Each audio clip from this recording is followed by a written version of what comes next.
world. Oh, were you ever good in this movie? Oh, wow. thank you. I have my Kleenex because I've been bursting into tears into every single, you see, like my makeup's on every no, I'm very emotional about this movie. All right. Jamie, first of all, congratulations. Thank and second you. of all, thank you for making this movie.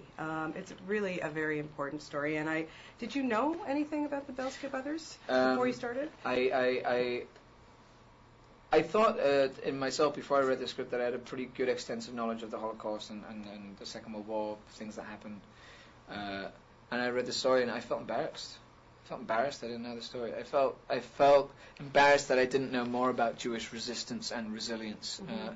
And then when you look at the facts and figures, actually it's close to 20,000 to 30,000 Jewish partisan fighters. So for me, learning this story and learning more about Jewish resilience throughout the war, I felt like I desperately had to be a part of the project, and the telling of these guys' legacy. Yeah. Once you're preparing for a film physically, that's a hard thing.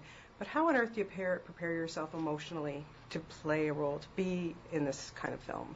Well, I think it's when you get there and you start dealing. Well, I think even just upon arrival in Vilnius, in Lithuania, and when the Germans entered there in June of 1941, of a Jewish community of around 60,000, within days 21,000 were dead.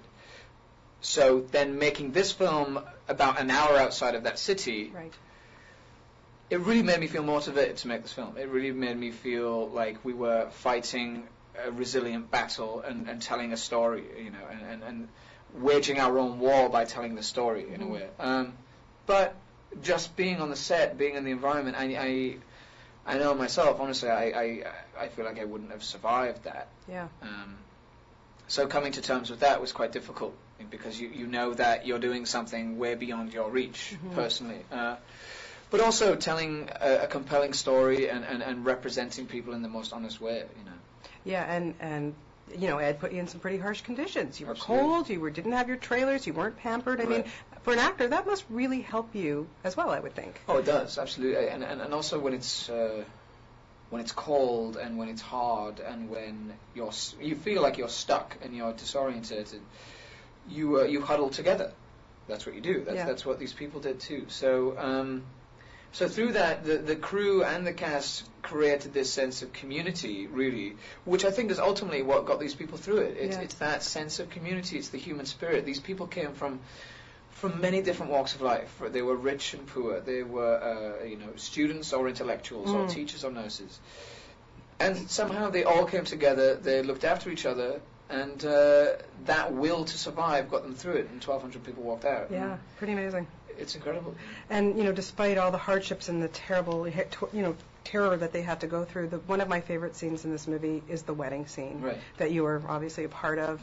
Right. To watch that joy for even just a few minutes gives you such hope. What was it like to shoot something like that? It was the most instrumental moment in my character's journey, I think.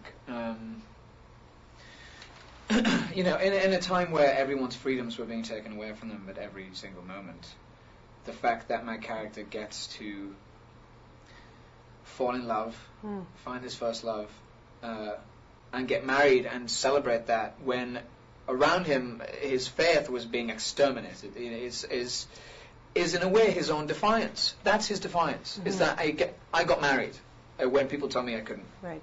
I learned responsibility when people were saying I shouldn't be alive. Yeah.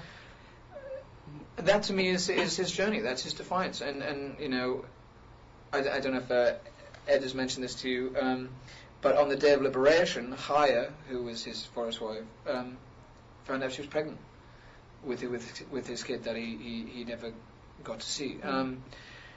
So that part for me, for that character's journey, is so horribly tragic, that he survived some of the most brutal conditions and yet didn't get to see his own child. Wow. But in the process created life, which is defiant too. Yeah, well, I could talk to you forever. You did a terrific job of this, and I was very proud of you for getting the Chaya. Chaya. It's very good. Very important. Very, very good. Gotta get it right. Excellent job, Jamie. Thank you.